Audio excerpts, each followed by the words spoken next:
Hello and welcome to my YouTube channel. Today I'll be sharing the summary of Deep Work by Carl Newport. So this is a productivity focused book that teaches you about how to get more done uh, and how to focus basically. So in this book the basic overview is there are two kinds of work: shallow work and deep work.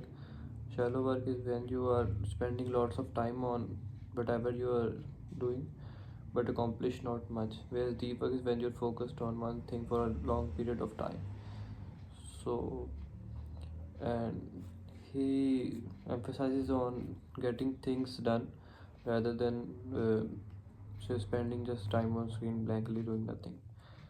So the main theme, if you like deep work, is meaningful, and if you focus on one thing for a longer period of time you will get more done, whereas if you just do arbitrary work it would not lead you anywhere.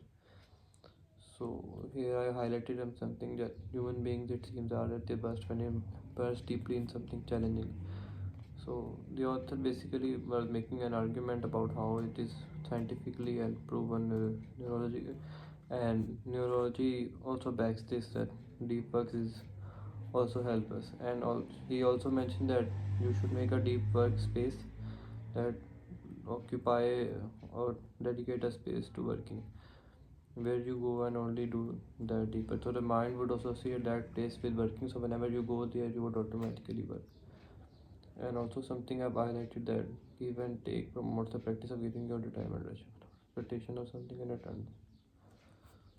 Basically telling about how much input you give is equal to how much output you get if focused on one thing, and doing calculated deep work will result in more output rather than sitting on something and doing nothing. Uh, Here also says about focus on the wildly important. So whenever you're sitting to do say things, pick out what is the most important one and put all your attention toward that. And also to journal or to keep a, he named it scoreboard. So there, that's how maybe you can make your keep count of what you're doing. I also highlighted I used to focus on lag measures such as paper and publish measures. He said don't focus on output, focus on input, so that if your focus is to do 10 hours of work, you're bound to accomplish something rather than setting a target of doing 10 research papers per day. And also he talks about the power of habit and making habits. And another key point is to have a shutdown routine or an off time, so you're not working throughout the whole day, only working 4 or 5 hours a day, but within those 4 and 5 hours you're not getting up but only doing the task at hand.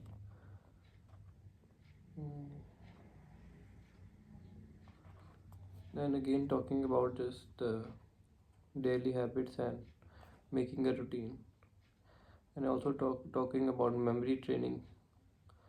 So if you do something over and over again, it kind of becomes muscle memory, and then over time, deep work will become easy for you. Here he has given a whole chapter to social media, where he says that you need to quit it, and you would only waste time there. So, and also he is sharing a technique which I've highlighted the whole page. We treat it at the beginning of each workday. Turn to a new page, a blind paper notebook dedicated to this purpose. Not to the left side, and mark every other line with an hour of day, covering the full set of hours you typically now comes the more important part. So he's saying that divide your time into blocks and give a page to each day, and then write the time on one side and the block of the time where you would work, uh, and draw a box across this, and then block time for lunch. Basically time blocking, and schedule every minute of your day.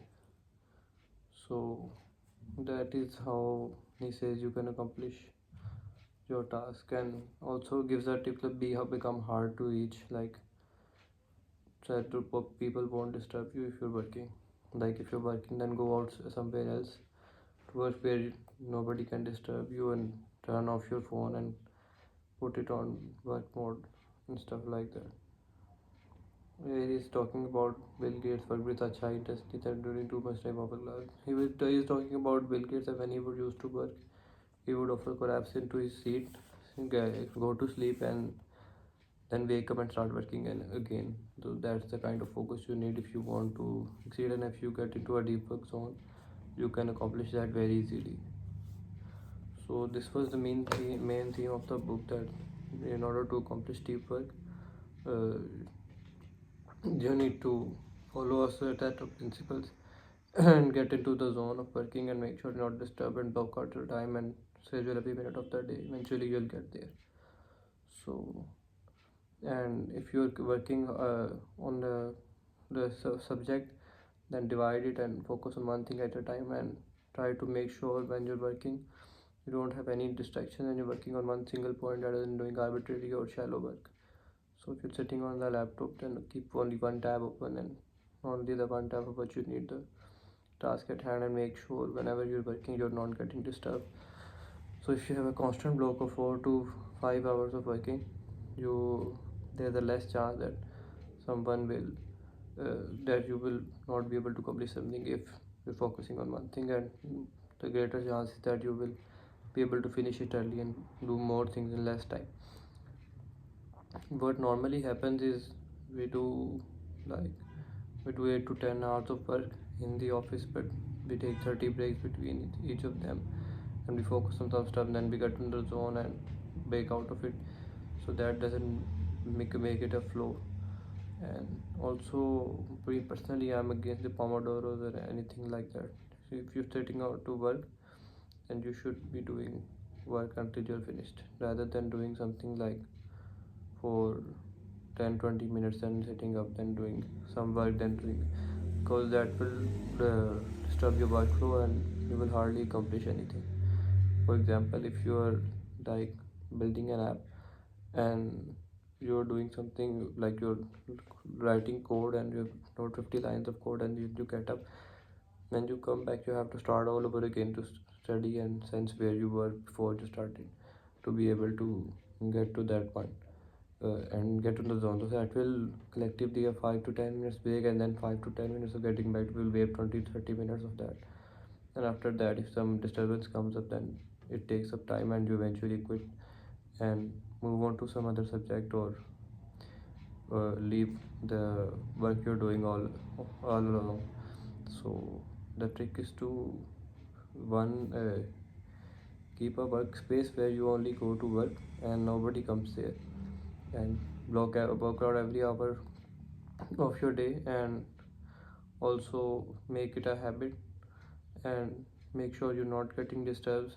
uh, Turn off notifications when you're working, focus on only one thing, and get people achieved only stuff when they are focused on one task actively, and don't do shallow work, only do deep work. If you're doing shallow work, then make sure, like for me, I put a timer of 30 minutes, so every little things I have to do I will do it within the 30 minutes, like checking email, LinkedIn, social media and stuff. Put social media to sleep, or don't check it out. Like if you have social updates or anything like that, then dedicate a time of the day for in which you are going to see it. Other than that, if you're spending constantly time on social media, it will eat you up, and you will not notice. Social media is a slow poison. So like you start by watching one video, then you watch another, and then it slowly builds up and takes whole of all of your day. So if you cut that out, so it will reduce your time. Another trick I can give is that don't watch social media on your phone, even if you it is really important. Then transfer the whole of the workflow to your laptop.